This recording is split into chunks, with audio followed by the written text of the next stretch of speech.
Hello दोस्तों, मेरे YouTube channel पे आप सभी का स्वागत है। बेल आइकन को प्रेस कर लीजिए, लाइक और सब्सक्राइब प्लीज़। आज के एपिसोड में जहाँ पे हम देखते हैं कि उसके चाचा उसे समझा रहे होते हैं कि ऋषि, अगर तू उस बॉन्ड पे साइन करेगा तो तुझे काफ़ी प्रॉब्लम हो सकती है। उसकी माँ भी समझा दी कि अगर तू किस रिश्ते से साइन करेगा बेटा, तो सब कुछ सोच ले, ऑलरेडी हम बहुत कुछ प्रॉब्लम में हैं। तभी उसके पापा अभिमन्यु बताते हैं कि उस लड़की की वजह से हमने क्या कुछ नहीं सहा।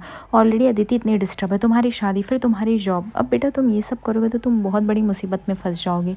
सो प्लीज़ तुम जो करो सोच समझ के करो। और हाँ, हम कोई नहीं होते उसके फॉर्म पे साइन करने वाले, इवन घर वाले क्या, कोई भी नहीं साइन करेगा। तभी नर्स बोलती है आप लोग को जो डिसीजन लेना है प्लीज़ जल्दी लीजिए, क्योंकि अगर आप लोग डिसीजन लेने में लेट करेंगे तो पेशेंट की जान को खतरा होगा और हम सर्जरी कर नहीं पाएंगे। दूसरी तरफ देखते हैं पुतुल और जेठू जो होते हैं वो हॉस्पिटल में आते हैं, और जैसे ही ऋषि उनको देखता है वो थोड़ा सा शॉक होता है। तभी जेठू आते हैं और वो पूछते हैं कि क्या हुआ ऋषि, जनक की तबीयत कैसी है, क्या वो ठीक है अभी। तभी यहाँ पे अभिमन्यु बोलता है कि दादा आप क्यों चले आए, हमने बोला था ना आपको रेस्ट करने के लिए। तभी यहाँ पे पुतुल बोलती है कि मैंने रोका बट माने नहीं बाबा। तभी यहाँ पे बोलते तुम लोग अपडेट नहीं दे रहे थे तो मुझे पुतुल के साथ आना पड़ा, तो मैं क्या ही करता, आ गया तो क्या गलत किया। ऋषि बता कैसे हुआ। ऋषि बताता है कि एक गाड़ी के वजह से एक्सीडेंट हो गया और अभी समझ में नहीं आ रहा है क्या करूँ। उसकी सर्जरी है बट मैं उसके मम्मी पापा को भी नहीं बुला सकता बिकॉज़ वो लोग गाँव में रहते हैं, आने में उन्हें 2-3 दिन लग जाएगा। मैं क्या करूँ, मुझे खुद को कुछ नहीं समझ में आ रहा है। वह उसके जेठू बोलते हैं तो फिर क्या करना है, बोलते बॉन्ड पेपर पे साइन करना है, बट मुझे कोई बोल ही नहीं रहा है। यहाँ पे सब लोग डिसएग्री कर रहे हैं, इवन अदिति भी इस बात से नहीं सहमत है, तो मुझे समझ ही नहीं आ रहा है मुझे क्या करना चाहिए। तभी जेठू बोलते हैं कि बेटा तुझे साइन करके उसकी जान बचानी चाहिए। तभी अभिमन्यु बोलता है दादा ये सब आप क्या बोल रहे हैं, आपको पता है ना कितना प्रॉब्लम हो सकता है। यह सुनकर जेठू बोलते तुम लोग में इंसानियत शायद नहीं रही है, पर मैं ऐसा नहीं हूँ। उस लड़की ने खून दिया था बिना समझे, बिना कुछ हो किए। वो चाहती तो दुश्मनी निभा सकती थी, और आज जब हमारी बारी आई है तो हम इतना कुछ कैसे सोच सकते हैं। और वैसे भी अगर अभिमन्यु कर देगा साइन तो कल को प्रूफ तो रहेगा उसने पेशेंट्स की जान बचाने के लिए ट्राई तो किया था। अगर वो अभी ऐसे कुछ नहीं करेगा तो वैसे भी वो दोषी साबित होगा। तुम लोग जो कर रहे हो गलत कर रहे हो। एक काम करो ऋषि बेटा, तुम चलो ठीक है और साइन करो, और हम फूल का इलाज कराना स्टार्ट करते हैं। अभिमन्यु बोलता है दादा भाई हम प्रॉब्लम में पड़ जाएंगे, आप क्यों नहीं समझ रहे हो। आखिर उस लड़की के किस रिश्ते से, किस हक से करेगा, और अगर इसने गलती से भी हस्बैंड ने कुछ ऐसे शादी का रिश्ता लगा दिया तो अब उनके पास लीगली भी एक प्रूफ हो जाएगा। आप क्यों नहीं समझ रहे। तभी यहाँ पे जो बोलते हैं ऋषि तुझे क्या करना है। तभी ऋषि बोलता है जेठू मुझे उसकी जान बचानी है। तो बोलते हैं जब तुझे जान बचानी है तो तू चल, मैं तेरे साथ हूँ, ठीक है। करने को तो मैं भी साइन कर सकता हूँ, अगर तू पीछे हट गया तो भी मैं हूँ यहाँ पे। उसका लड़की का होने के नाते वो लड़की मेरी रिस्पॉन्सिबिलिटी थी, इधर आई थी, तो इतना तो मैं कर ही सकता हूँ उसके लिए। तुम लोग की तरह मैं इतना सोच नहीं सकता हूँ, ना ही मैं इतना स्वार्थी हूँ कि हमेशा दूसरों के बारे में सोचूं ही ना। तब यहाँ पे अभिमन्यु बोलता है कि ठीक है करिए जो करना है आप लोगों को, लेकिन हमेशा याद रखिएगा अंजाम जो हो उसका बहुत ही बुरा होगा। तो जेठू बोलते हैं हम देख लेंगे जो भी होगा, ठीक है अभिमन्यु। उसकी माँ जो होती है ऋषि को समझा रहे थे कि ऋषि तू तू सोच ले बेटा, तू जो करने जा रहा है। ऋषि बोलता है माँ अभी मेरे लिए उसकी जान इंपॉर्टेंट है, मैंने उसको देखा, गाड़ी मेरी से टक्कर खाई थी उसके एक्सीडेंट होने की वजह से, तो मुझे पता है ना सब कुछ इंक्वायरी मेरे ऊपर बैठेगी। एटलीस्ट मैं उसको बचाने का भी ट्राई ना करूँ तो मैं इस गिल्ट में कैसे जीऊँगा माँ। किसी को मार देना वो सही तो नहीं है ना।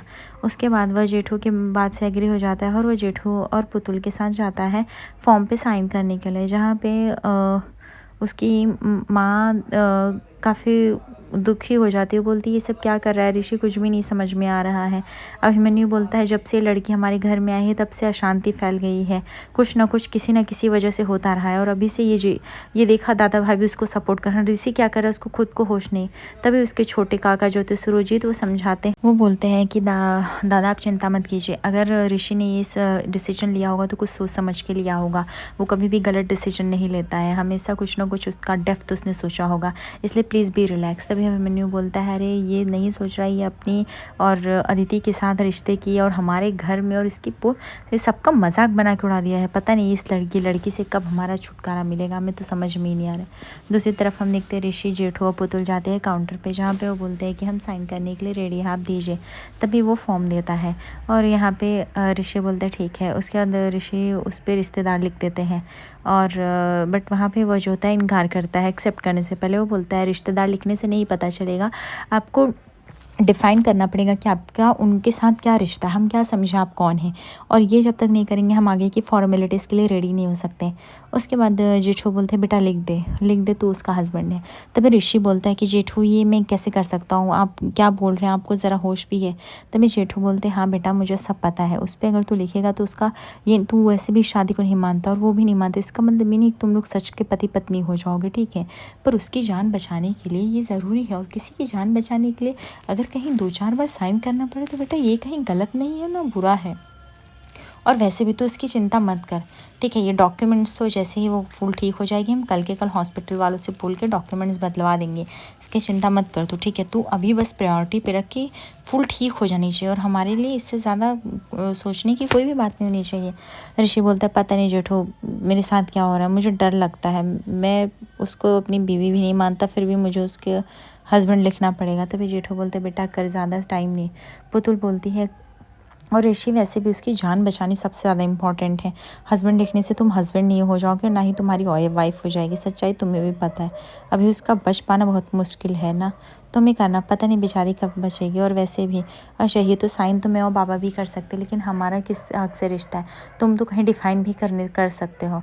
उसके बाद ऋषि बोलता है, वो सोचने लगता है और वह सोचता है कि साइन कर दूँ, और फिर उसकी साइन हो जाती है। दूसरी तरफ हम देखते हैं यहाँ पे झनक का ऑपरेशन जो होता है वो ऑनगोइंग हो जाता है, तभी और कंप्लीट होता है। डॉक्टर आते हैं और बोलते हैं कि सर्जरी तो हमने कर दी है बट पेशेंट्स को अभी भी रिस्क है, और 72 आवर्स के बाद पेशेंट को होश आ जाएगा, मतलब 2-3 दिन के बाद ही आप लोग उनसे मिल सकते हो, बात कर सकते हो। अभी भी खतरे से खाली तो है लेकिन बोल नहीं सकते, ऐसे केसेस में कब माहौल बिगड़ जाएगा पेशेंट्स का हमें खुद को नहीं पता चलता है।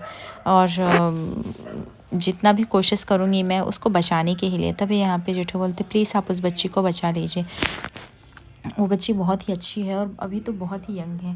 तभी डॉक्टर बोलती है आई नो कि शी इज़ टू यंग, और इसीलिए हम बोल रहे हैं वो कैपेबल है, वो डिजीज़ से फाइट कर सकती है।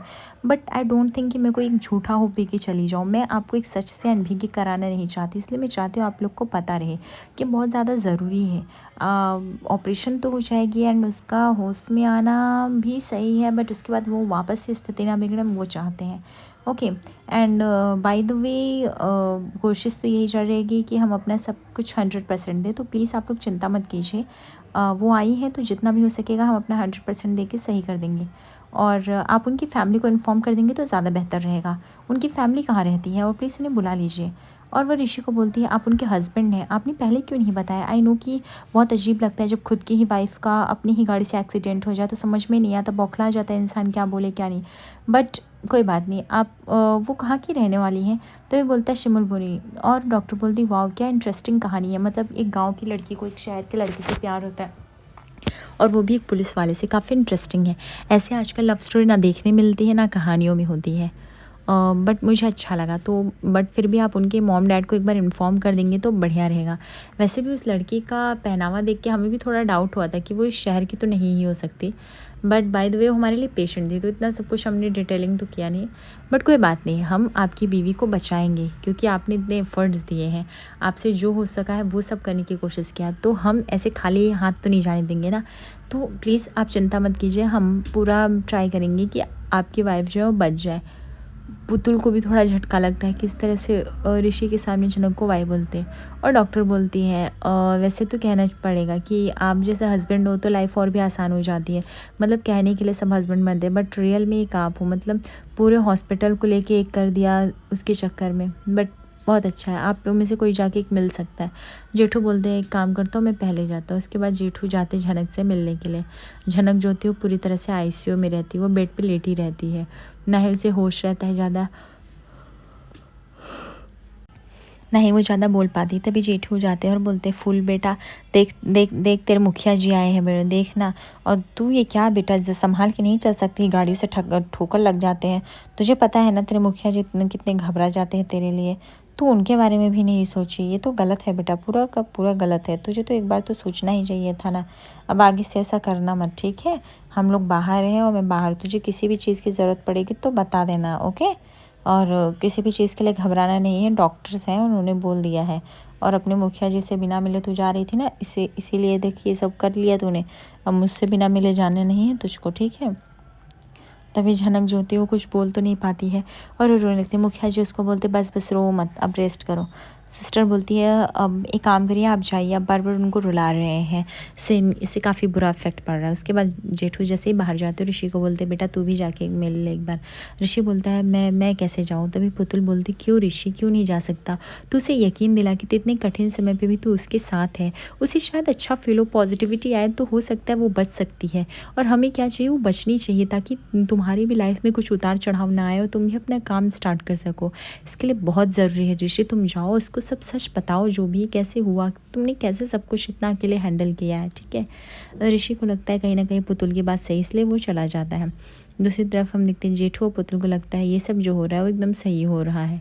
नर्स आपस में बात करने में बिजी रहते हैं। तभी वहाँ पे ऋषि जाता है और वो ऋषि बोलता है कि सॉरी झनक, आज मेरी वजह से तुम हॉस्पिटल तक पहुँच गई। वैसे तो जिस रिश्ते से मैं बार बार भागने की कोशिश कर रहा वही रिश्ता तुम्हारे साथ क्यों बच जा रहा है, मुझे यही नहीं समझ में आ रहा है।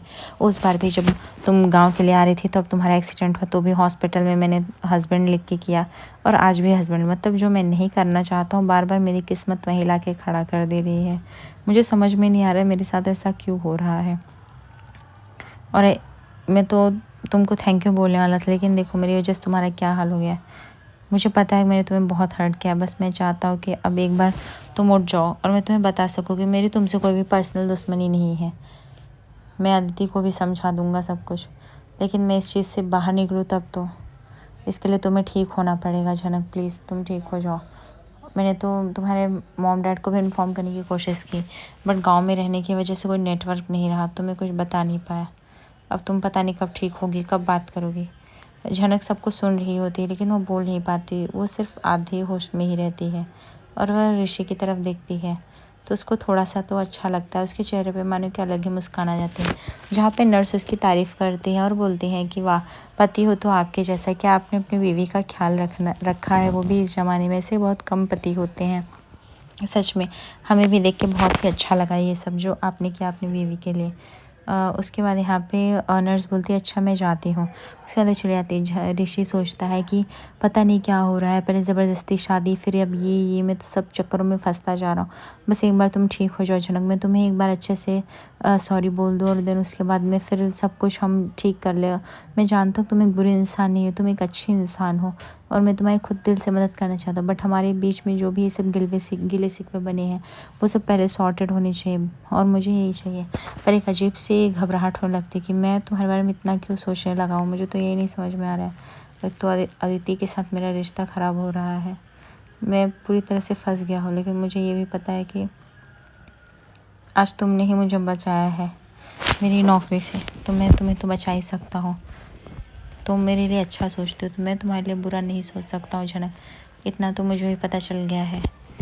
उसके बाद हम देखते हैं कि ऋषि काफ़ी टेंशन में हो जाता है। उसको वो सोच रहा होता है कि वो जो झनक के प्रति इतना सब कुछ कर रहा है आखिर वो क्या है, क्या ये सच में कोई संकेत है या उसे झनक से थोड़ी दूरी बना लेनी चाहिए। वो ऐसे ही सोचते हुए आगे बढ़ रहा होता है। उसे लगता है कि बस किसी तरह इस झनक ठीक हो जाए और वहाँ से चला जाए। झनक जो होती है उसको जब भी अचानक से आँख खोलती है उसको सब समझ में आता है कि ये सब क्या हो रहा है। आज रात के एपिसोड में देखेंगे जहाँ पे नूतन की तबीयत बहुत ख़राब हो जाती है, जहाँ पे ऋषि उनसे मिलने जाता है और नूतन बताती है कि मेरी झनक को कभी नज़रअंदाज मत करना, भले उसे स्वीकार मत करना क्योंकि हमेशा से मैं नज़रअंदाज होते आई हूँ। ऋषि पूछता है झनक का बाप कौन है और नूतन बता देती है अनिरुद्ध बोस। ये सुनकर तो ऋषि के शौक हो जाते हैं। आगे एपिसोड पर बने दर्शकों लाइक और सब्सक्राइब